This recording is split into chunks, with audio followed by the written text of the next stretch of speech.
Tuesday when cops trailing Casey Anthony saw her switching cars on a highway. The mother of missing Florida toddler Caylee Anthony has pleaded not guilty to charges that she murdered her baby.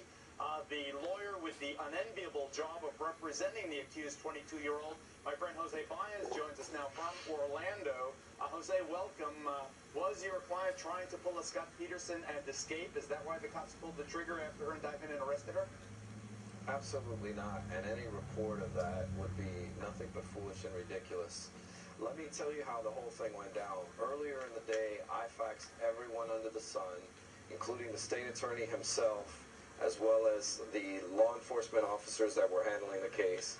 I called them several times throughout the day, and they were avoiding my calls, and I went so far as to hold a press conference to say we were willing to turn her in.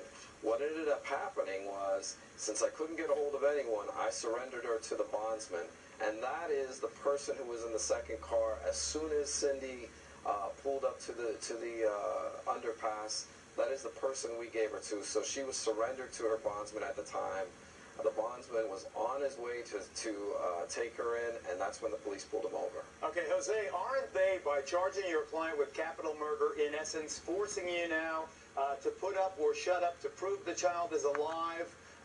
Isn't that the only and best defense to this murder rap? Well, I've said from day one that if we could show that Caylee's alive, and if Caylee turns up, that's obviously the best defense anyone would not only want, but I could ask for. My case looks very good.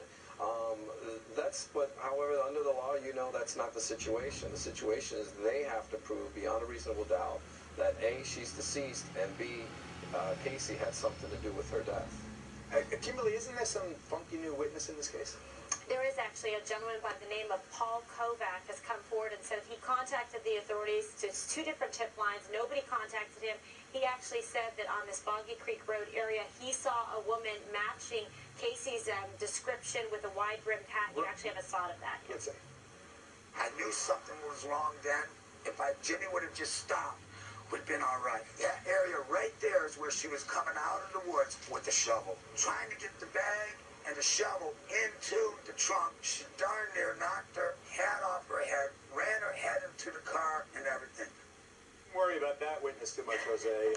But what about the red? What about the red dress? Any word on whether or not that matches the child's clothing?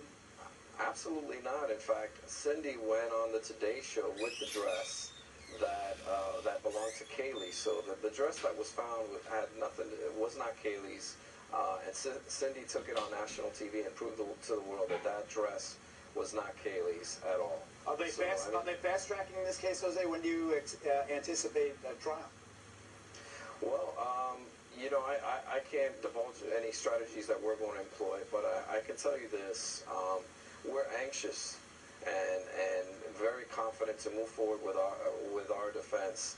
Casey has been, since day one, anxious to tell her side of the story, and I've done my best to tell her, look, there's a right time and a right place, and we're actually very excited to move forward, and I can tell you that. You're not going to say whether she'll take the stand? Will she take the witness stand?